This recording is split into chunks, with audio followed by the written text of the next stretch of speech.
नमस्कार मैत्रिणींनो, श्री स्वामी समर्थ, जय जय स्वामी समर्थ। मराठी नवीन वर्षाची सुरुवात होत आहे आणि याच दिवशी चैत्र महिन्याचा पहिला दिवस देखील आहे। या दिवशी पाडवा आहे आणि याच दिवशी चैत्र नवरात्र सुरू होत आहे, म्हणजे देवीचा अत्यंत महत्त्वाचा दिवस। हे 9 दिवस खूप महत्त्वाचे असतात, कारण का नवरात्र खूप लाभदायक असते।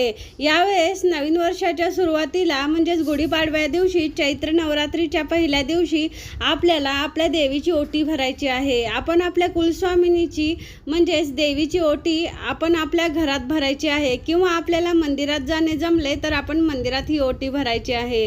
कोणत्याही देवीची मूर्ती असेल तर आपण तिची ओटी भरायची आहे। ज्या देवीला तुम्ही मनापासून मानता, जिची उपासना करता, ज्या देवीची तुमच्यावर कृपा आहे, अशा देवीची आपण ओटी भरायची आहे। आपल्या घरात कोणत्याही देवीची म्हणजे आपण ज्या देवीला मानतो त्या देवीची मूर्ती असेल, साधारणतः अंबाबाईची मूर्ती, अन्नपूर्णेची मूर्ती किंवा तुमची जी काही कुलस्वामिनी आहे तर त्या मूर्तीची आपण घरातील प्रथेप्रमाणे ओटी भरायची आहे। तर आता आपल्याला ओटी कशी भरायची आहे, तर ओटी फक्त विवाहित महिलांनी भरायची आहे। आणि आपण या ओटीसाठी काय साहित्य वापरायचे याबद्दल माहिती पाहणार आहोत। तर आपल्याला या ओटीसाठी काही वस्तू लागतील। तर आपल्याला एक नारळ, 11 रुपये दक्षिणा, साडी किंवा ब्लाऊज पीस, तांदूळ किंवा गहू जे काही आपल्याकडे असेल ते आपण या ओटीसाठी वापरायचे आहे।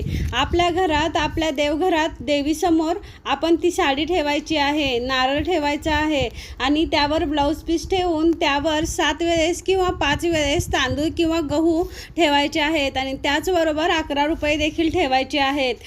हे गोष्ट लक्षात ठेवायची की ओटी भरल्यानंतर आपण जे काही ओटीचे साहित्य असेल तर ते इतर कोणालाही द्यायचे नाही। ते साहित्य ज्या व्यक्तीने, ज्या स्त्रीने ओटी भरली आहे त्यांनीच ते वापरायचे आहे आणि 11 रुपये आपल्या जवळच ठेवायचे आहे। त्यामध्ये देवीचा आशीर्वाद असतो। आपण ते 11 रुपये इतर कोणत्याही गोष्टीसाठी खर्च करायचे नाही। ते आपण आपले पैसे ज्या ठिकाणी ठेवतो त्या ठिकाणी ते 11 रुपये आपण एकत्र करून ठेवायचे आहेत आणि जे काही तांदूळ असतील ते आपल्या धनधान्यात मिसळायचे आहेत। यामुळे आपल्या घरात कधीच धनधान्याची कमी पडणार नाही। अन्नपूर्णा माता देखील आपल्यावर प्रसन्न होईल।